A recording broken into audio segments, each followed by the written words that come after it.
அண்ணே சரியான நேரத்தில் பேசுறேண்ணே. ஏன்னா நீங்க இது நான் சொல்லிட்டேனாவே நீங்க கம்முந்துக்குவீங்க. இல்லாட்டி நான் தான் 3 பேர்த்த சேர்த்துனா அது ஒரு 4 பேர் எழுதுவான்.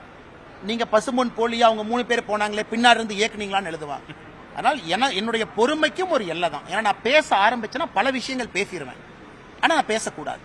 அதனால் எதுக்கு இந்த கருத்தை நான் தெளிவா சொல்லிட்டேன்னா ஊகத்திற்கு இடம் கொடுக்க வேண்டாம் என்பதற்காக சொல்லிட்டேன். நானும் எதற்கும் பொறுப்பில்லை. அதாக தானாக நடக்கிறது. அப்படி இருக்கும் பொழுது எல்லாத்துக்கும் நான் தான் காரணம் பேசுவாங்க.